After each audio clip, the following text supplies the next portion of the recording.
बिस्मिल्लाहिर्रहमानिर्रहीम, अस्सलाम वालेकुम। विनस स्पोर्ट्स के साथ आपका मेज़बान शहजादा मोइन हाजिर हैं। हम अपने प्रोग्राम में क्रिकेट, हॉकी, फुटबॉल और दीगर खेलों पर बात करते हैं और उसके साथ कोशिश करते हैं कि जो ग्रास रूट लेवल पर खेल खेले जाएं उसको अपने प्रोग्राम में डिस्कस करें। पाकिस्तान और इंग्लैंड क्रिकेट टीम के दरमियान जो है 7 T20 मैचों की सीरीज़ जो है इस वक्त जारी है। पाकिस्तान ने कल बड़ा ज़बरदस्त मैच जीता। तारीख में ऐसे T20 मैचेस बहुत कम देखने में आते हैं क्योंकि कल पाकिस्तान की तरफ से जहां पर दोनों ओपनर बैटर्स ने बड़ी उम्दा परफॉर्मेंस दिखाई थी, तो उसके बाद पाकिस्तानी बॉलर्स ने आखिरी लम्हात में शिकस्त खाई हुई टीम को फतह में बदलते दिखाई दिए। हारिस रऊफ बड़ी शानदार बॉलिंग का मुजाहरा किया। हारिस रऊफ ने जब 10 बॉलों पर 5 रन थे और 3 विकेटें इंग्लैंड की टीम की बाकी थी तो बड़ी ज़बरदस्त बॉलिंग का मुजाहरा किया हारिस रऊफ ने और 2 मुसलसल गेंदों पर 2 विकेटें हासिल कर पाकिस्तान को फतह के करीब किया। फिर आखिरी ओवर में जो है 4 रन दरकार थे इंग्लैंड टीम को, लेकिन बड़ी शानदार फील्डिंग का मुजाहरा किया। एक दफ़ा हमने देखा कि शान मसूद ने और थ्रो पर रन आउट कर पाकिस्तान को 3 रन से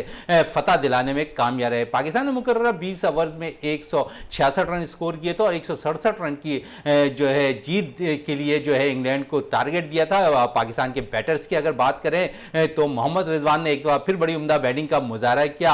88 रन की शानदार बल्लेबाजी करते दिखाई दिए और बड़ी ज़बरदस्त उनकी फॉर्म लगी हुई इस वक्त अगर देखा जाए, क्योंकि एशिया कप में भी बड़ी ज़बरदस्त T20 में बैटिंग करते दिखाई दिए। तो और फिर अगर थोड़ी सी पाकिस्तान की बॉलिंग की बात करें, थोड़ी सी चेंजिंग पाकिस्तानी टीम ने अपने जो है बॉलिंग में शेड्यूल में की और उसमें हमने देखा कि मोहम्मद नवाज अटैक करते हुए दिखाई दिए, जबकि दूसरे एंड से फास्ट बॉलर मोहम्मद हसैन नजर आए। पाकिस्तान की ये प्लानिंग थोड़ी सी कामयाब जरूर हुई क्योंकि पाकिस्तानी जो बॉलर्स थे उन्होंने इब्तदाई लम्हात में जो इंग्लैंड के जो ओपनर्स हैं उन्हें जल्द आउट कर लिया था और उसके बाद ये प्रेशर शायद इंग्लैंड को आखिरी लम्हात तक जो है पाकिस्तानी टीम पर काबू करता नजर आया। पाकिस्तान की ये फतह बड़ी ज़बरदस्त फतह थी। इसी हवाले से हमारे साथ बात करने के लिए हमारे साथ स्टूडियो में मौजूद हैं जावेद खान साहब जो स्पोर्ट्स एनालिस्ट हैं, इनसे भी बात करेंगे कल के मैच के हवाले से। उनके साथ मजहर अवान साहब हमारे साथ मौजूद हैं, ये भी स्पोर्ट्स एनालिस्ट हैं, इनसे भी बात करेंगे। पहले जावेद साहब के पास आते हैं। जावेद साहब, तारीख में ऐसे T20 मैचेस जो है बहुत कम देखने में आते हैं। अमूमन हम देखते हैं कि 10 बॉलों पे 50 रन दरकार होते हैं, 40 रन दरकार होते हैं। बहुत कम ऐसे मैचेस होते हैं जहां पर 10 बॉलों पे 5 रन दरकार हो, 3 से 4 विकेटें हो और फिर दूसरी वाली टीम जो है फतह हासिल कर ले। कैसा देखते हैं कल के मैच को ओवरऑल? शहजादा मोइन, बहुत शुक्रिया आपने मुझे इन्वाइट किया। देखिए, कल का मैच जो है तकरीबन पाकिस्तान की टीम का एक तसलसल है। तसलसल ये है कि जब ओपनर हमारे स्कोर करते हैं तो हम तकरीबन जीतते हैं। जब हमारे ओपनर में से एक ओपनर भी स्कोर नहीं करता तो तकरीबन मैच हम 70-80% हम हार जाते हैं।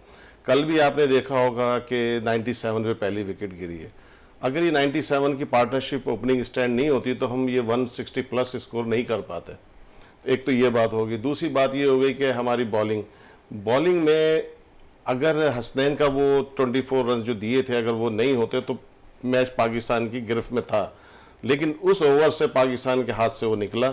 लेकिन स्टिल लड़कों ने बड़े आसाब पे कंट्रोल रखा और ख़ास तौर पे जब आखिरी ओवर में भी शान ने जिस तरह शानदार थ्रो की और वो पाकिस्तान करने के बाद पाकिस्तान को अच्छा, फिर अगर कल मैच ही पाकिस्तान हार जाता तो फिर 3-1 का जो एक बड़ा अगली सा वो लगता कि 3-1 पाकिस्तान का कमबैक करना बड़ा मसला था।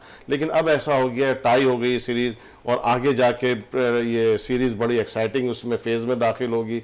स्पॉन्सर्स के लिए और पीसीबी के लिए ये एक मुनाफा बख्श भी साबित होगी। मुनाफा बख्श भी साबित होगी। मजहर साहब, एक वक्त ऐसा लग रहा था कि पाकिस्तानी टीम ये जो है अपना चौथा T20 मैच हार जाएगी। शायकीन की बड़ी तादाद कल देखा जाए तो हाउसफुल दिखाई दिया नेशनल स्टेडियम कराची का, जबकि मैच के बाहर भी हमने देखा कि जाली टिकटें भी फ़रोख्त होती हुई दिखाई दी। तो पीसीबी अगर जिस तरह माजी में करता चला आया था कि मुख्तलिफ बॉक्स लगाए जाते थे नेशनल स्टेडियम कराची में, वहाँ से टिकटें फ़रोख्त होती थी, तो ये मराहिल नहीं आते। फिर बैंक्स के थ्रू होते थे, फिर TCS के थ्रू हुआ करते थे।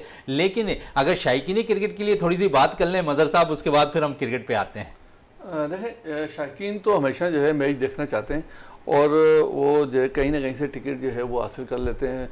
लाइनों में भी पहले TCS की लाइनों में खड़े होते थे, फिर बैंक की लाइनों में खड़े हो जाते थे, मगर ये हमेशा जो है ये बड़ा ही मुश्किल मरहला है शायकीन के लिए।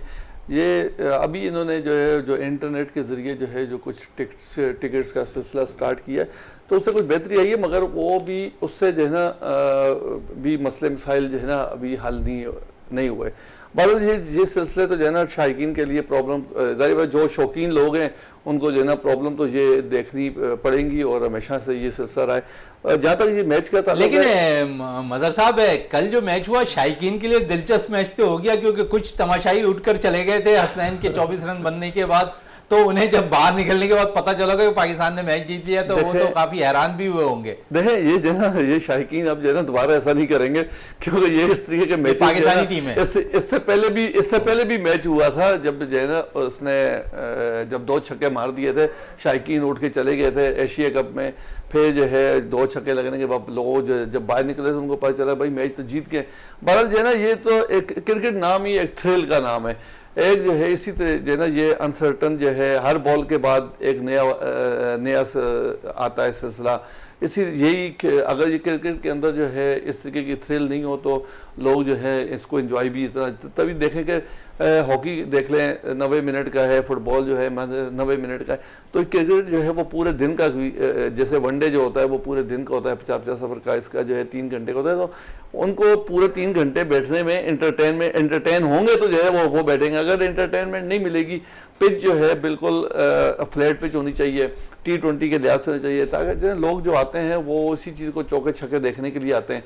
तो बहरहाल तमाशाई तो जो है ना आते ही एंजॉय करने के लिए, तो बच्चे छोटे बच्चे, और कल का मैच तो वैसे भी जो है ना कराची के अंदर जो है इस सीरीज का जो आखिरी मैच था, तो हर बंदे ने, हर शायकीन ने, हर जो है वो तमाशाई ने यही कोशिश की कि ये आखिरी मैच जो है देखने के लिए जरूर चले। कल था भी वैसे जो है ना संडे था, तो इस वजह से सब लोगों ने कोशिश की कि वही सब लोग आए। बिल्कुल सब लोगों ने कोशिश की, कल के ग्राउंड फुल भी दिखाई है। जावेद साहब, हम जिस तरह थोड़ी देर पहले आप जिक्र कर रहे थे कि हमारे ओपनर्स अगर चलेंगे तो हम लंबा स्कोर भी कर लेते हैं, टारगेट चेस करना हो तो वो भी हम चेस करते दिखाई देते हैं। ऐसा बहुत दफ़ा हुआ है, दोनों ओपनर्स ने अच्छी इनिंग भी खेली है, लेकिन हमारा जो फुकदान नज़र आ रहा है वो मिडल ऑर्डर पे, क्या अब भी हम मुख्तलिफ तजुर्बे करते रहेंगे? क्योंकि हमने कल देखा कि पिछले मैच में 2 तब्दीलियाँ इंग्लैंड की टीम ने की थी, कल के मैच में 3 तब्दीलियाँ इंग्लैंड की टीम ने की, हमने 2 तब्दीलियाँ की, हैदर अली को ड्रॉप किया, शाहनवाज धानी को ड्रॉप किया, उसका वसीम जूनियर को हमने चांस दिया और उसके साथ आसिफ अली को किस तरह देखते हैं आप जावेद साहब? देखिए आसिफ अली जैसे मैं चाहता हूँ कि 1 या 2 प्लेयर हो, टोटल टीम में 3 प्लेयर हो। मैं थोड़ा सा मिसाल देता हूँ आपको हॉकी की। जब पाकिस्तान चैंपियन होता था उस ज़माने में हॉलैंड ऑस्ट्रेलिया भी होते थे। हॉलैंड में एक पॉल लेजेंड प्लेयर होते थे पेनल्टी कॉर्नर मारने, तो जब पेनल्टी कॉर्नर हॉलैंड को मिलता था तो उनको बुलाते थे, और वो इतना मुश्किल होता था कि 1.5 फुट के तख्ते पे बॉल लगेगी तो गोल है, नेट पे अगर लगेगी तो गोल नहीं होगा। वो आता था, मारता था और दहला देता था और गोल हो जाता था। तो क्रिकेट में आसिफ अली को मैं पॉल लेजेंड कहता हूँ क्रिकेट के। इस तरह के हमारे पास 2-3 प्लेयर हों जो प्लेइंग 11 में कम से कम 2 हों कि उनको आप 8 रन और 30 रन बनाएं। 8 बॉलों पे 30 रन, 6 बॉलों पे 18 रन, 3 बॉलों पे 13 रन, 3 बॉलों पे 13। ये प्लेयर हमें चाहिए, 2 प्लेयर जो प्लेइंग 11 में और एक फिर भी बेंच पे बैठा हुआ। तो ये हमारे मैनेजमेंट को, पीसीबी को ये समझना चाहिए 2020 में अगर रूल करना है हमें आसिफ अली जैसे, आसिफ अली पे बेजा तनकीद की जाती है। ये कभी नहीं कहा किसी ने कि वो जो है 50 बॉलें खेलेगा और जो 70 रन बनाएगा। वो 50 रन तो बना लेगा 20 बॉलों के ऊपर। तो हमें ये समझना चाहिए। दूसरा ये कि हमारा एक फुकदान हो गया है मिडिल ऑर्डर में, एक तो शुएब मलिक और हफीज के जाने से, और दूसरा एक सेटबैक ये हुआ है कि हैदर अली जो बहुत ही प्रॉमिसिंग क्रिकेटर है, बहुत ज्यादा उम्मीदें हैं सबको, वो न जाने किस खौफ में मुब्तला है कि वो उससे स्कोर नहीं हो। और हालांकि तमाम चीजें उसके फेवर में, उम्र भी इसके फेवर में, उसकी टेक्निक भी अच्छी है, सब कुछ है, लेकिन अनजाना सा खौफ है वो जो वो सेट नहीं हो पा रहा है।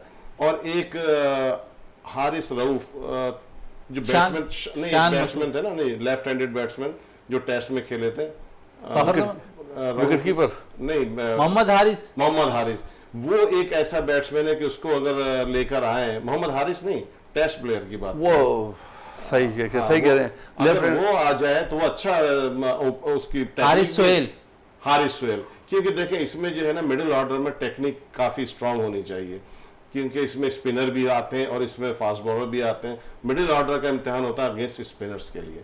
तो हारिस सोहेल जो है ना बहुत अच्छा बैट्समैन। अच्छा, हारिस सोहेल के बारे में जावेद साहब आप T20 के लिए कह रहे हैं कि वनडे के लिए? मैं कह तो वनडे के लिए रहा हूँ, लेकिन अब आप ये देखें कि जैसे मैं शान मसूद की एग्जाम्पल दूँ। शान मसूद को अगर आप आज से 2 साल पहले कोई सोच नहीं सकता था कि शान को कभी कोई सोचेगा कि वो 2020 भी खेलेगा।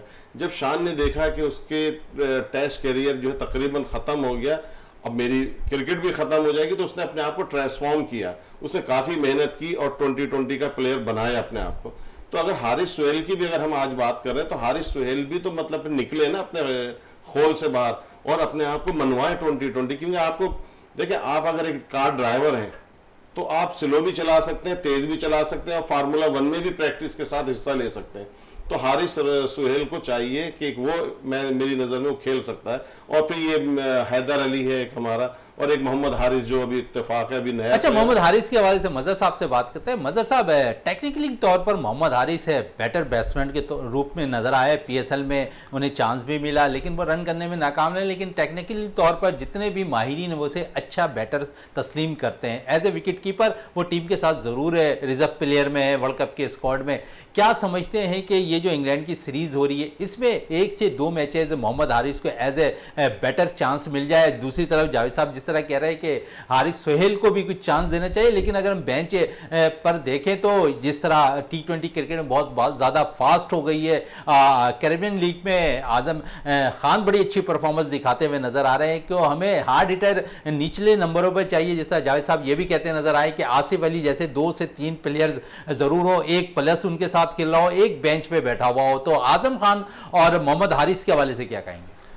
देखें, हारिस बिल्कुल अच्छा प्लेयर है, इसके अलावा मोहम्मद आजम खान जो है वो भी बेहतरीन किस्म का हार्ड हिटर है।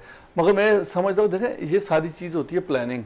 आपको पाकिस्तान क्रिकेट बोर्ड को जो या चीफ सेलेक्टर्स हैं या कोचेस हैं, उनको जो है वो एक बंच बनाना पड़ेगा।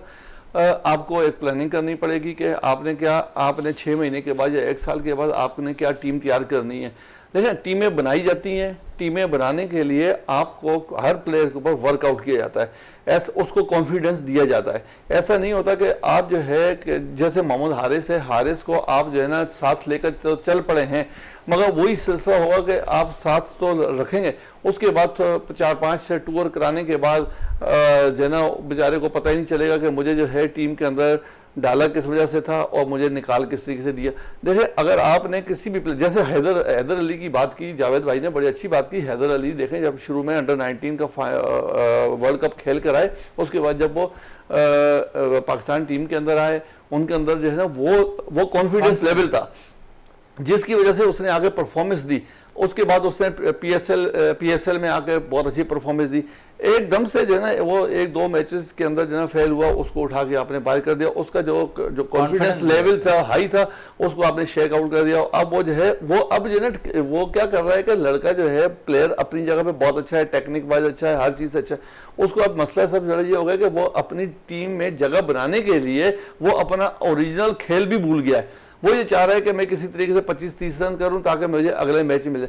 आपने अगर किसी प्लेयर को लेकर आना है, जैसे कि आप ये देखें, हमारे पास 2-3 सीरीज थी बड़ी तसलसल वाली थी और हमें जो है एक टीम बनाने में बड़ा अच्छा काम हो सकता था। आप जो है ना पाकिस्तान टीम जो है नहीं, श्रीलंका से आई थी, श्रीलंका आई थी। श्रीलंका में आप जो है ना उनको जो है ना टीम पूरा करते हैं। उसके बाद आपने नीदरलैंड ले गए, नीदरलैंड में आपको जो है ना हैदर अली को साथ लेके जाना चाहिए था, शान मसूद को साथ लेके जाना चाहिए था। वहां पर इनको खिलाते, उनको खिलाने के बाद आपको नीदरलैंड के अंदर ही आपको एक टीम जो है ना आपको बंच मिल जाता। उसके बाद जो टीम जो है ना यहाँ पर आई, उसको आपने फाइनल टच देना था इंग्लैंड के खिलाफ। तो उसके बाद फाइनल टच देने के बाद आपको जो है ना एक टीम जो है ना आपको मिल जाती जो आप वर्ल्ड कप के लिए लेके जाते, आपको मिडिल ऑर्डर भी रहता। मगर आपको कॉन्फिडेंस देना चाहिए, मगर जहां पर आप प्लेयर को कॉन्फिडेंस नहीं देंगे वो वहां पर प्लेयर नहीं खेल देंगे अच्छे से। देखिए, जितने भी प्लेयर आए हुए हैं ये एक तसलसल से अपनी परफॉर्मेंस देते हुए आ रहे हैं। जब वो पाकिस्तान टीम के अंदर आए तो सारी बात है उनको प्रेशर होगा। तो प्रेशर में यही है कि आप उनको ये बोले भाई आपको 2 सीरीज दी जाएगी या आपको 10 मैचेस दे दिए जाएंगे। 10 मैचेस के बाद आपसे पूछा जाएगा भाई आपकी क्या पोजीशन है, आपको बिल्कुल तसल्सल के साथ जो है मज़हर साहब चांस मिलना चाहिए। जावेद साहब, पाकिस्तानी क्रिकेट टीम जो है T20 में अपने 200 मैचेस भी कल मुकम्मल कर लिए। तारीखी फ़तह 200 मैचेस में इस नाम रही, क्योंकि हारिस रऊफ़ जिस तरह की कल बॉलिंग करते दिखाई दिए। क्या समझते हैं कि हमारे जो बॉलर्स हैं वो बहुत ज़्यादा रन्स भी हम देखते हैं T20 के अंदर देते हुए नज़र आए। पिछले मैच में हमने देखा कि 199, उससे पिछले मैच में जो है 221 रन दे दिए। हमारे T20 में बॉलर्स का भी बड़ा फुकदान है कि लाइन और लेंथ, और सबसे ज़्यादा पाकिस्तानी बॉलर एक्स्ट्रा करते दिखाई दे रहे T20। एक तो हमारे सेटबैक शाइन शाह से तो वो फर्क पड़ गया है। लेकिन ज़रा मैं थोड़ी सी इस पे बात करूं, जब भी मजहर साहब बात कर रहे थे टीम के कॉम्बिनेशन बनी बनाई नहीं तो टीम बनानी पड़ती है। देखिए टीम दो तरीक़ों से बनती है, एक या तो स्ट्रॉन्ग कैप्टन हो जो कि लीड फ्रॉम द फ्रंट करे जैसे इमरान खान थे, या फिर स्ट्रॉन्ग कोच हो। अब इस वक्त जो है आपकी जावेद भाई, एक बात मैं काटता हूँ, ये बता दें आपने अभी जो कप्तानी की बात की, क्या समझते हैं कि कप्तानी में बहुत से फैसले गलत भी करते हुए नजर आते हैं बाबर आजम T20 क्रिकेट में? देखिए कप्तान बना बनाया नहीं होता है, कप्तान भी बनाना पड़ता है। पीसीबी को बैक करना पड़ेगा और जो खामियां हैं उनको एक ओरिएंटेशन देनी पड़ेगी कि बेस्ट कैप्टन की खुसूसियात क्या होती हैं, तो ये बनाना पड़ेगा। क्यों बाबर को मैं क्यों कह रहा हूँ, क्योंकि उनकी तीनों फॉर्मेट में जगह है, लड़के उनके पास अथॉरिटी है। अथॉरिटी कहाँ से आती है? परफॉर्मेंस से आती है। तो मैं समझता हूँ कि उनकी जो भी गलतियाँ हैं वो दूर हो सकती है। ख़ास तौर पे मैं समझता हूँ उस्मान कादिर को जो लेके चल रहे हैं ये एक सही फैसला नहीं है। लेकिन चले एक आध प्लेयर को हम इग्नोर भी कर दें तो, लेकिन जो बेजा तनकीद की गई पिछले दिनों बाबर आजम पे पूरे हमारे मीडिया ने, ख़ासतौर पर PSL के टाइम पे जब कराची की टीम सबसे बॉटम में आई, तो ये हमें इज्तनाब करना चाहिए। प्लेयर इतने आसानी से नहीं बनते हैं, बहुत मुश्किल होती है। पीसीबी काफ़ी इन्वेस्ट करता है, पूरी कौम उसके बैक करती है, तो उसको इतनी आसानी से कुछ लोग अपने ज़ाती फ़ायदों के लिए, ये मैं यूट्यूब के चैनल को उठाने के लिए बेजा तनकीद की है, मैंने सुना है पिछले दिन। लेकिन जावेद साहब, फाइनल में अगर आप देखें कि पूरे टूर्नामेंट में इफ्तिखार से ओवर नहीं कराया गया, फिर मोहम्मद नवाज से आपने एक ओवर कराया जहां पर नवाज ने विकेट भी निकाल के दी, 3 रन भी दिए, तो समझते हैं वहां तो आपने फाइनल में ब्लंडर किया, या क्या उस वक्त जहन कहीं और बाबर का दिखाई दे रहा है? अब मैंने जैसे कहा कि अगर या तो टीम अच्छा परफॉर्मेंस देती है, कैप्टन स्ट्रांग हो, या कोच, तो सकलन मुश्ताक हादसाती तौर पे जिस तरह कोच बने, ये भी एक पीसीबी को सोचना चाहिए कि हादसाती तौर पे आपने क्यों उनको अपॉइंट कर दिया। अगर वो एक वक्ती तौर पे लास्ट ईयर जो वर्ल्ड कप हुआ था उसमें उनको आपने अपॉइंट कर दिया था, तो वो उसी कंटिन्यूएशन में चल रहे हैं। अब जो टीम ने परफॉर्मेंस अच्छी नहीं दी, तो आप जरा उनके कमेंट्स आपने सुने होंगे जो कि मैं यहाँ नहीं दोहराऊंगा। ये कोच पे आज प्रोफेशनल क्रिकेट में ये इस तरह के कमेंट्स नहीं देने चाहिए, ये आपके जेब नहीं देता है। तो इनको कोई स्ट्रॉन्ग वो लेकर आना चाहिए कोच, जैसे मिकी आर्थर था, इस टाइप के चाहिए, तो ताकि वो लड़कों को एक जहन में रखे, डोमेस्टिक का जो परफॉर्मर है वो जहन में हो। मिकी आर्थर तकरीबन सब कुछ उसके जहन में आ चुका था, वो अच्छा परफॉर्मेंस दे रहा था। ये जो सरफराज की हम तारीफ करते हैं, ठीक है वो भी कैप्टन थे, लेकिन असल पीछे जो इंजन था वो मिकी आर्थर था।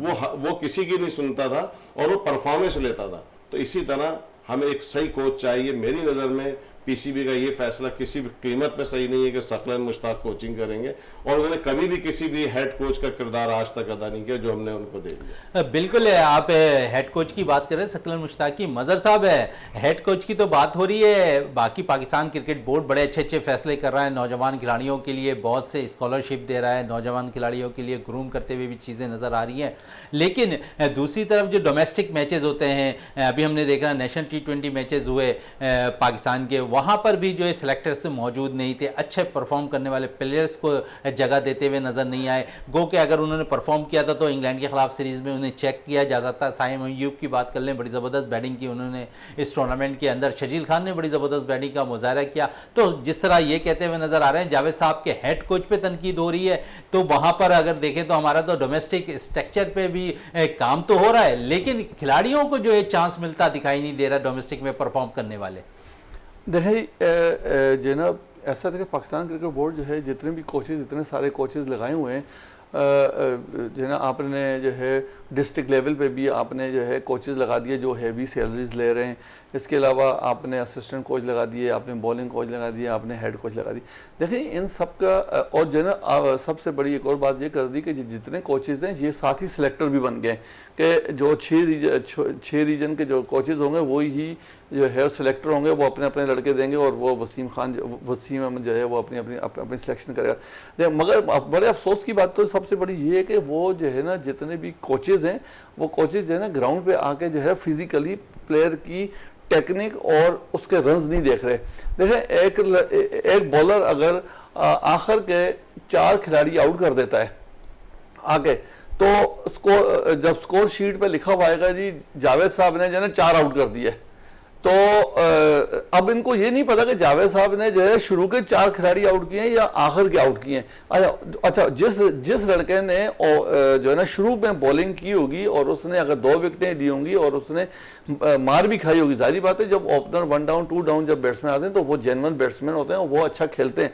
तो मसला से बड़ा ये कि अगर हम लोग अपनी क्रिकेट अच्छी चाहते हैं तो सबसे पहले हमें ग्रास रूट लेवल पे काम करना पड़ेगा, और वो भी तसलसल के साथ। ये नहीं कि 2 महीने के लिए या 3 महीने के लिए, ऐसा सिलसिला नहीं है। आपको जो है जो भी इस वक्त जो है ना कायद-ए-आज़म ट्रॉफी हो रही है, सेकंड 11 हो रही है, सीनियर डिस्ट्रिक्ट हो रही है, अंडर 19 हो रही है, इसके लिए प्रॉपर तौर पर जिस तरीके से स्कोरर जो है बैठा होता है इसी तरीके से सिलेक्टर को भी बैठना पड़ेगा ताकि वो देखें। यहाँ पर जो है ना हमने बदकिस्मती ये देखी है, मैंने बिल्कुल इसी पे मजीद भी बात करेंगे। इसमें मजहर साहब इस वक्त ब्रेक के लिए कहा जा रहा है, ब्रेक से वापस आते हैं तो गुफ्तगू को मजीद जारी रखते हैं।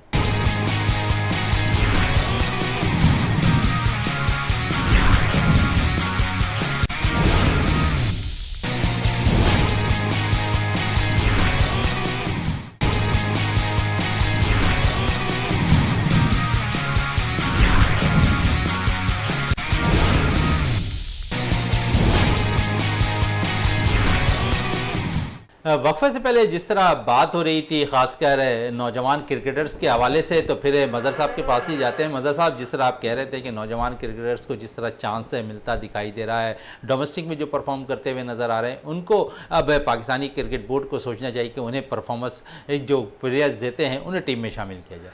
देखें ऐसा ये तो नहीं हो सकता कि जो है हम जो है जितने प्लेयर जो है वो परफॉर्मेंस दे रहे हैं वो सबको पाकिस्तान टीम के अंदर आ जाए। जाहिर बात है जो है ना आपको 11 या 15 लड़कों की ही बेंच बनाना पड़े।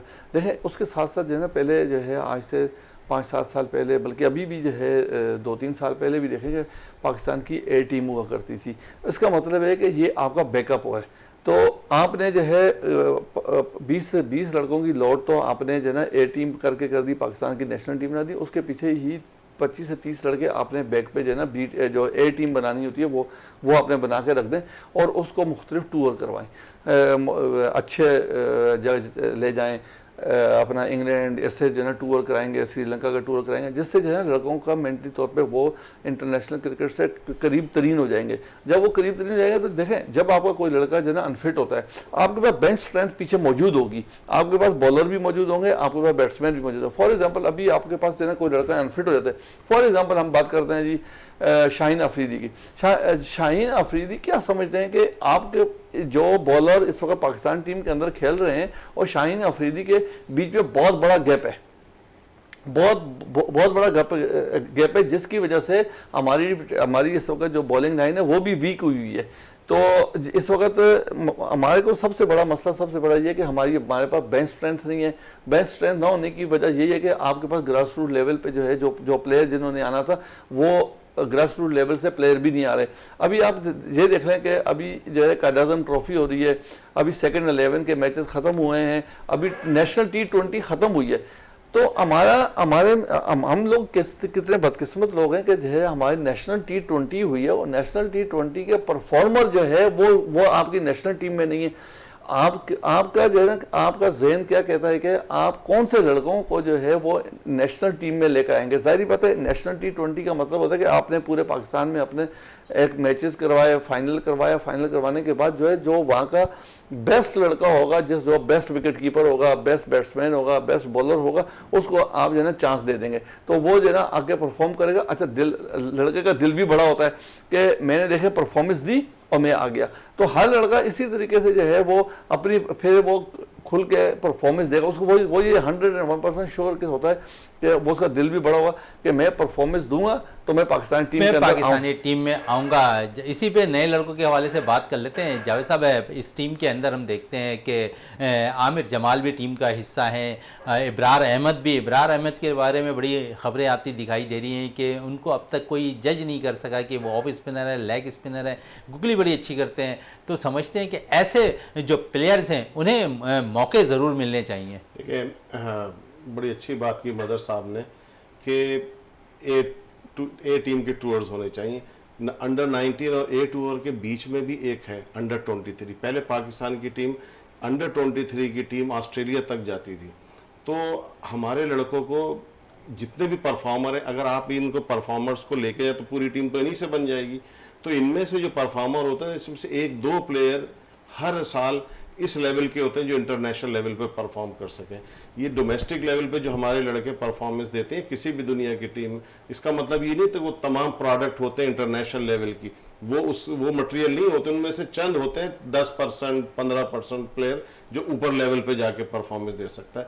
वो जब भी पता चलेगा जब अंडर 23 के दौरे भी किए जाएँ और ए लेवल के किए जाएं, बिसाइड के हमारे नेशनल टीम जो दौरा कर रही है। जैसे मदर साहब ने कहा इंग्लैंड, न्यूजीलैंड और श्रीलंका क्यों इम्पोर्टेंट है कि वहाँ के बहुत स्पिन जो है ना खेलना बड़ी, जिसने वहाँ 100 कर लिए मैं उसको बड़ा उसको अच्छी निगाह से देखता हूँ कि अच्छा बेटर होगा जी। स्पिनर्स को खेलना बड़ा मुश्किल, आप देखते हैं कि एक स्पिनर उनका जाता है, दूसरा आता है, वो भी रिकॉर्ड साज स्पिनर बन जाता है। तो हमें तवज्जो देने पड़ेगी निचले लेवल पे। पाकिस्तान लेवल पे हर लड़का नहीं आ सकता। अब जैसे साइम अयूब की अभी हम थोड़ी देर पहले बात कर रहे हैं, साइम अयूब भी आएगा लेकिन टाइम लगेगा, 2 3 4 साल जब वो मन जाएगा। अभी तो आप देखें कि ये ओपनर हमारे जो हैं ये कहाँ जाएंगे। अब अगर ये हम छेड़ेंगे फिर दूसरे लोग तनकीद करेंगे, अरे वो अच्छा खासी ओपनिंग चल रही थी, वर्ल्ड रिकॉर्ड भी बनाया था, आपने बेकार में ओपनिंग पेयर को छेड़ दिया। तो ये तनकीदें भी होती रहेंगी लेकिन काम जो है ना 2 लोग करेंगे, स्ट्रॉन्ग कैप्टन और स्ट्रॉन्ग कोच। बिल्कुल, स्ट्रॉन्ग कोच, स्ट्रॉन्ग कप्तान अहम किरदार अदा करेंगे जावेद साहब। लेकिन थोड़ी सी माजी में चले जाएं तो हमारे पास है जो इस वक्त बॉलिंग का फुकदान थोड़ा सा नज़र आ रहा है शाहिनशाह आफरीदी के ना होने से। लेफ्ट हैंडर जो बॉलर्स हैं, और ख़ासकर अगर माजी में देखें तो मोहम्मद इरफान हुआ करते थे, राहत अली बड़ी ज़बरदस्त बॉलिंग किया करते थे। अगर अपकमिंग में देखें तो शाहनवाज धानी बड़ी अच्छी बॉल करते नज़र आ रहे हैं, नसीम शाह बड़ी अच्छी बॉल करते नज़र आ रहे हैं। लेकिन एक कराची का नौजवान फास्ट बॉलर लेफ्ट आर्म जो है मीर हमजा, शायद समझते हैं कि जिसने नेशनल T20 में भी परफॉर्मेंस दी, पाकिस्तान ए की तरफ से भी परफॉर्मेंस दी, पाकिस्तान के अंडर 19 से भी परफॉर्मेंस देता हुआ नज़र आ रहा है, लेकिन उसे सिलेक्टर जो है नज़रअंदाज करते नज़र आ रहे हैं। देखिए इस तरह तो कोई 10-12 बॉलर्स का पूल है, उनमें से हर बॉलर को PCB का काम ये होना चाहिए, उनको मुख्तलिफ मौक़ों पे इनको आजमाना चाहिए। अच्छा, जो जैसे राहत अली और जो अब्बास ये सब थे, ये लोग मीडियोकर स्पीड के बॉलर थे।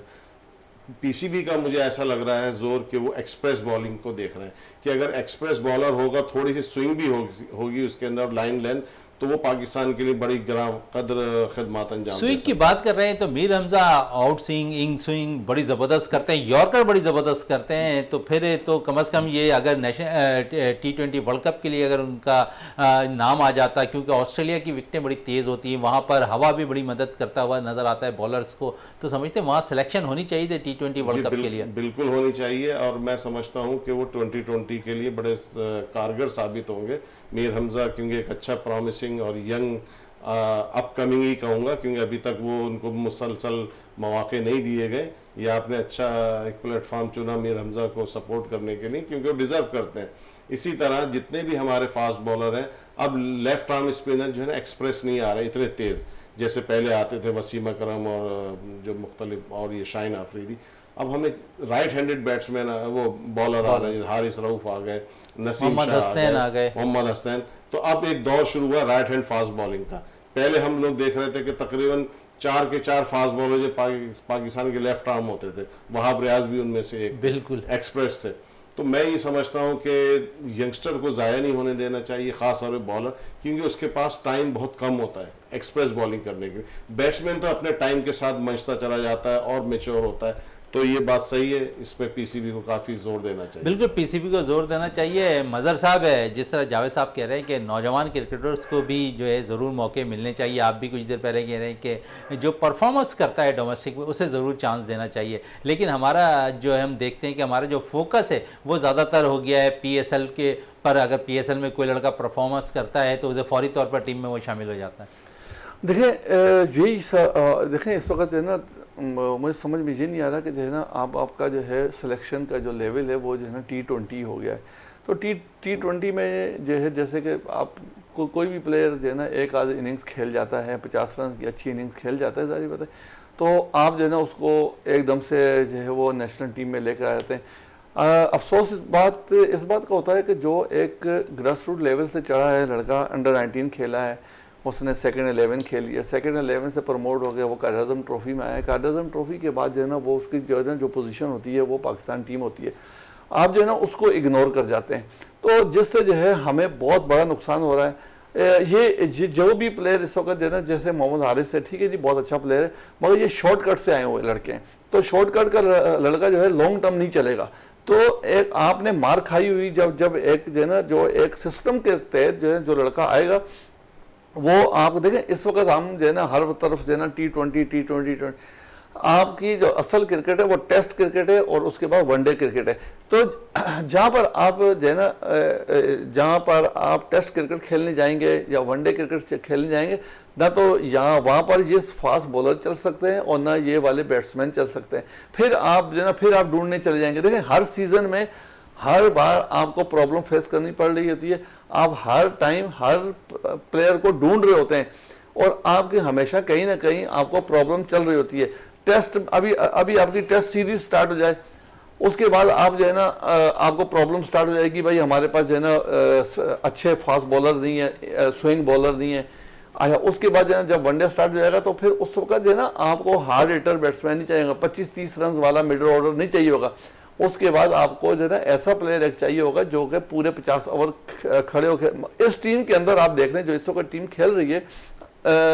हमारे पास कोई ऐसा प्लेयर नहीं है कि जो 50 ओवर या 40 ओवर रेगुलर खेल सके। देखें आपको पता था कि जो है ना शोएब मलिक, और आप शोएब मलिक को भी निकालने के दर पे थे और आपको जो है मोहम्मद हफीज को भी निकालने के उस चक्कर में थे।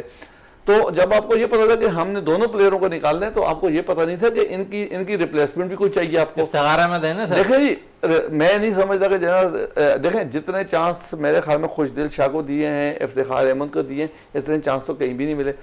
इससे बेहतर था कि मैं समझता हूँ कि इफ्तिखार अहमद से बेहतर था कि आप जो है हैदर अली को उस नंबर हैदर अली को देते। आप इतना चांस, अगर आपने चांस ही देना था तो भाई आप जो है मैं हमेशा क्या कि हर बंदा यही कहता है और आप लोग मुझसे एग्री होंगे कि अगर कोई प्लेयर अगर थोड़ी सी कुर्बानी देना चाहे, पाकिस्तान टीम के अंदर जो प्लेयर हैं अगर वो चाहें कि भाई हम पाकिस्तान के लिए खेलते हैं, ठीक है जी, आके आप जो है ना जब प्रेस कॉन्फ्रेंस करते हैं तो अल्लाह और रसूल के नाम ही लेते हैं। देखें क्रिकेट अपनी जगह पे, अल्लाह रसूल अपनी जगह पे। अल्लाह रसूल हमारे लिए बहुत इंपॉर्टेंट है, उसको जो है हमको खेल के अंदर शामिल न करना चाहिए। हम क्या कर रहे हैं, हमें देखें अगर आप अल्लाह पे ही छोड़ते हैं तो फिर अल्लाह पे ही टीम छोड़ दें। आप 15 से 20 लाख रुपए सैलरी किस बात की ले रहे हो भाई, हमें ये तो बता दो। अगर आपने अल्लाह पे छोड़, जाहिर सारी पूरी कायनात जो है ना अल्लाह का बनाया हुआ सिलसिला है जी, उसी के मुताबिक चल रही है। कहीं अल्लाह नहीं चाहेगा, अल्लाह क्यों नहीं चाहेगा भाई? जो देखें अल्लाह ताला ने ये भी तो वादा किया है, जो बंदा मेहनत करेगा उसका रिजल्ट उसको देगा। तो आपको इसका मतलब है कि जो रिजल्ट ही ऐसा है कि जो है आपके पास ऐसी चीज़ें ही नहीं है कि जो आपको कामयाबी। देखें जिस तरीके से ये जो देखें एक टीम बनती है ना, जब इंडिया की टीम को देख लें, इंग्लैंड की टीम देख लें, ऑस्ट्रेलिया देख लें, न्यूजीलैंड देख लें, उसका एक तसलसल आएगा। वो जब जीतती है तो वो जीतती चली जाती है, ऐसा वो बीच में कर। मगर ऐसा नहीं होता कि आप एक मैच जो है 200 रन के ऊपर चले उसके बाद फिर आप जो है ना 166 पे आ जाएं, ये तसलसल नहीं है आपका। बिल्कुल मज़हर साहब, बड़ी अच्छी बात आप कह रहे थे। थोड़ी सी बात आपने जो है क्रिकेट के हवाले और ख़ासकर जूनियर्स क्रिकेटर्स के हवाले से बात की, तो यही जावेद साहब से बात करते हैं। जावेद साहब, मज़हर साहब कहते हुए नजर आए 5 डे क्रिकेट ज़रूर होनी चाहिए। अब हमारी तवज्जो पीसीबी की उस जानिब है ही नहीं, क्योंकि हम अब T20 जिस तरह जूनियर लीग कराने जा रहे हैं अंडर 19, समझते हैं पाकिस्तान क्रिकेट बोर्ड का ये अच्छा फैसला है? जी बिल्कुल नहीं। असल क्रिकेट जो है वही जैसे मदर साहब ने कहा है 5 डे क्रिकेट। पहले ज़माने में ऐसा होता था, एक प्लेयर मेहनत करते थे कायदे आज़म ट्रॉफी के लिए, तो जो टॉप परफॉर्मर होता था, जो 1000 रन्स करता था, नॉट ओनली कि एक ही साल बैक टू बैक अक्सर प्लेयर करते थे, तो उनको फिर पाकिस्तान टीम के टूर कराए जाते थे, वो पाकिस्तान टीम में आते थे। आजकल क्या शॉर्टकट हो गया कि 2020 का प्लेयर जो है ना, आप पाकिस्तान टीम में आ रहे हैं। देखिए 2020 का प्लेयर 2020 में रहना चाहिए, उसको वनडे और टेस्ट की हवा नहीं लगनी चाहिए। तो पीसीबी का ये काम ही गलत है कि वो सिलेक्शन कर रहे हैं पीएसएल और पाकिस्तान की टीम, जूनियर लीग जो होने जा रही है। तो जूनियर लीग जो है ना, ये 2020 बच्चों के लिए, जो मैं नहीं समझता कि ये कोई सर जो नौजवान क्रिकेटर्स हैं उनको तो फायदा होगा, 50-50 लाख रुपए उनको मिलते पैसे रहेंगे। की बात है या हम बात कर रहे हैं मुल्क की प्राइड की। मुल्क की प्राइड जो है ना आएगी, अच्छे जेन्युइन बैट्समैन जब आएंगे डोमेस्टिक फॉर्मेट से खेल के, तो वो ज़्यादा अच्छा सर्व करेंगे। पैसे बेशक आप डबल दे दें, जो अभी दे रहा है इससे भी डबल दें, लेकिन बात यह है कि सॉलिड तो टीमें बनेंगी ना। अभी ये आते हैं, बहुत ही मतलब शैलो परफॉर्मेंस होती है, एक आध परफॉर्मेंस दे दी और वो हाईलाइट भी हो गई, क्योंकि आजकल लाइव क्रिकेट का दौर है, वो सिलेक्शन जो है उनकी हो जाती है। जैसे पिछले अभी हम बात कर रहे थे कि सिलेक्टर बैठ के मैचेस नहीं देख रहे, उनको उस प्लेयर की वीकनेस नहीं पता होती है, उनको ये नहीं पता कि इसने स्कोर कैसे किया, अगर 100 किया तो किस कंडीशन में किया, अगेंस्ट अपोनेंट बॉलिंग का अटैक कैसा था, किस वक्त पे किया, दिन का कौन सा टाइम था, ये तमाम चीज़ें देखी जाती हैं। सिलेक्टर अगर बैठेगा तो फिर ये अच्छे प्लेयर का जो है ना इंक्लूजन होगा टीम में। अभी तो सिर्फ स्कोर कार्ड देख के तो कोई भी टीम बना देगा, मैं भी बना दूंगा, बिल्कुल स्कोर कार्ड देख के कोई भी टीम बना देगा। मजहर साहब है, बाकी मैचेस है अब लाहौर में होने, कैसा देखते हैं वहाँ के ड्यू फैक्टर को, क्योंकि अब वहाँ पर ज़्यादा रोल जो है स्पिनर्स का नज़र आता दिखाई देगा। देखें कराची का और लाहौर का एनवायरनमेंट टोटली चेंज है। वहाँ पर ड्यू फैक्टर बहुत ज़्यादा होगा, वहाँ टॉस का भी बड़ा होगा, मेन रोल होगा। जो टॉस जीतेगा वो यकीनी तौर पे पहले बॉलिंग करने की कोशिश करेगा, क्योंकि बाद में बॉल जो है गीली हो जाएगी, बॉल की ग्रिप नहीं होगी और ड्यू फैक्टर उसके ऊपर बहुत ज़्यादा होगा। बहरहाल जो है ना, और मैं जिस तरीके की यहाँ पर कराची की हमेशा से जो है वो बैटिंग पिच ही रही है, यहाँ पर जो है हमेशा जो है वो 170-180 से रन से ऊपर होते थे, एंटरटेन बहुत ज़्यादा होती है। मगर मैं समझता हूँ कि जो है लाहौर का जो इन्वायरमेंट है वो यहाँ से चेंज होगा और ड्यू फैक्टर बड़ा काउंट कर जाएगा। तो दोनों टीमों को जो है ना, जारी बात है, जो थिंकिंग है होगी, जो थिंक टैंक बैठे हुए हैं, जो जारी पाकिस्तान के भी बैठे हुए हैं और इंग्लैंड के भी बैठे हुए हैं, तो वो जो है ना बेहतर तरीके से उसको मैनेज कर पाएंगे पहले मैच के बाद में ही। बल्कि अभी जो है ना जब वो गए होंगे तो वहाँ प्रैक्टिस सेशन में ही उनको आइडिया आज रेस्ट कर रही है दोनों टीमें, कल बाकायदा तौर पर प्रैक्टिस करेगी दोनों टीम लाहौर में। बिल्कुल जाहिर और साथ उनके साथ जो है ना जो लोग हैं, जो बैक पे बैठे होते हैं लोग, वो हर चीज़ को, आपके एनवायरनमेंट को चेक कर रहे होते हैं, आपका जरा वेदर को, आपकी पूरी चीज़ों को जो है ना वो हेड कोच को दे रहे होते हैं कि हेड कोच को पता चलेगा भाई हमने क्या करना है, क्या टीम का सिलेक्शन क्या करनी है। ऐसा तो मैं यहाँ पर हम देखें कि जो है ना इंग्लैंड की टीम को आप देखें कि वो अपनी टीम जो है वो चेंजिंग पे वो मैच हार रहा है, बिल्कुल हारने के बावजूद भी देखो जी कॉम्बिनेशन बनाने के वो इस चीज़ की फिक्र उसको नहीं है। उनके सेलेक्टरों को इस चीज़ की पैसे की फिक्र नहीं है कि मुझे मेरी सैलरी ख़त्म हो जाएगी अगर ये मैच हार जाएंगे, या मुझे जो है ना कोई प्रॉब्लम होगी। देखिए जो सिलेक्टर बनाए जाते हैं, जो कोचेस बनाए जाते हैं, वो सैलरियों से बहुत अबतर होते हैं। उनका वो चीज़ें जो है वो अपने मुल्क के लिए सोच रहे होते हैं कि हमने अपने मुल्क को दे क्या रहे हैं। यहाँ पर जो है ना मसला यहाँ पर ये होता है कि यहाँ हमारे यहाँ सेलेक्टर्स में और वहाँ के सेलेक्टर्स में और वहाँ के कोचेस में बड़ा फ़र्क होता है। यहाँ पर जो है मीडिया के प्रेशर से जो है प्लेयर अंदर आता है और मीडिया के प्रेशर से ही लड़का बाहर जाता है, बिल्कुल बाहर जाता है। इस पर मज़ीद बात करेंगे, जावेद साहब के पास आते हैं। जावेद साहब है, थोड़ी देर पहले डोमेस्टिक पे बात हो रही थी, तो डोमेस्टिक के लिए अब पाकिस्तानी क्रिकेट बोर्ड ने एक बड़ा अच्छा फैसला किया कि गैर मुल्की कोचेस जो हैं अब पाकिस्तानी नौजवान खिलाड़ियों को जो है हेड कोच की सूरत में दिखाई देंगे। अभी कहते हैं ट्रॉफी स्टार्ट हो रही है, इसमें गैर मुल्की कोचेस जो है पाकिस्तानी प्लेयर्स के लिए मुकर्रर किए गए हेड कोच। देखिए एक लिहाज से तो एक अच्छा कदम है, वो ये है कि जब फॉरेन कोचेज आते हैं ना, तो वो लोकल प्रेशर नहीं लेते हैं, वो उनका कोई फेवरेट नहीं होता है प्लेयर, उनकी कोई लॉबी नहीं होती है, वो लॉबी लेस होते हैं। तो इस हिसाब से तो अच्छा है कि वो एक मेरिट पे जो है ना टीम बनाई जाएगी और ये बड़ा अच्छा। लेकिन इसका रिजल्ट अभी हम देखेंगे, 1-2 सीज़न अगर हम देखें तो अच्छा है, क्योंकि अब आप सारे ही तो पाकिस्तान के प्लेयर इस लेवल के नहीं है ना कि अगर आप कोर्स कर लें या आप मुझे कोर्स करा दें मैं कोच भी साबित हो जाऊंगा अच्छा, तो वो कोई तरीका नहीं है कि लेवल 2 लेवल 3 करा और आप कोच बन गए। एक बेसिक क्रिकेट की जो नॉलेज है और एक विजन है, जैसे कि ऑस्ट्रेलिया वाले लेते हैं, ज़रूरी नहीं है कि वो एक अच्छा प्लेयर हो, तो वो चीज़ देखनी चाहिए। तो वो अगर पाकिस्तान में कमी है तो उसकी पाकिस्तानी कोचिज़ के साथ साथ फॉरेन कोचिज़ का भी एक अच्छा ऐसा इक़दाम है, इसको अभी देखना पड़ेगा 1-2 सीज़न में। 1-2 सीज़न में जिस तरह गैर मुल्की कोचेस की बात हो रही है, तो अफगान टीम के लिए उमर गुल कोचिंग करते दिखाई दिए। तो हमारे पास तो प्लेयर्स बहुत है, लेकिन हमें पैसा गैर मुल्की कोचेस को तो ज़्यादा दे देते हैं, जो पाकिस्तानी कोचेस होते हैं उन्हें पैसा कम देते हैं। क्या वजूहत है मज़हर साहब? क्योंकि आप डोमेस्टिक के बहुत ज़्यादा करीब रहे हैं, डोमेस्टिक कराची के अंदर जितनी भी डोमेस्टिक होती है आप बहुत ज़्यादा उनमें टच पे रहते हैं, तो कैसा देखते हैं इसको? दरअसल ये बदकिस्मती से हम लोग जो है ना गोरों से बहुत इम्प्रेस हैं, और हम एहसास कमतरी के मारे हुए लोग हैं। हमें कोई से गोरा मिल जाए तो हम जो है वो ख्वाह वो 3 दर्जे नीचे क्यों नहीं हो, और हमारा जो है कोई प्लेयर जो है वो उससे बहुत हाई क्लास नहीं हो, फिर भी हम उसको ही फोकियत देंगे। जावेद भाई ने बिल्कुल सही बोला। यहाँ पर जो है ना जो लॉबी बनी हुई हैं, जो एक ग्रुप बने हुए हैं, वो जो है वो हमारे लिए सबसे बड़ा जो है ना सबसे बड़ा मसला है। देखें इस वक्त सेलेक्ट आपने जो कायद आज़म ट्रॉफी के लिए जो टीमें सेलेक्ट की हैं वो तो आपके पुराने कोचेस ने की है ना, तो वो कोचेस जब आपने जेन्युइन लड़का ही सिलेक्ट नहीं किया होगा तो वो गोरा आके आपको क्या जो है ना वो आपकी टीम को कैसे खिलाएगा।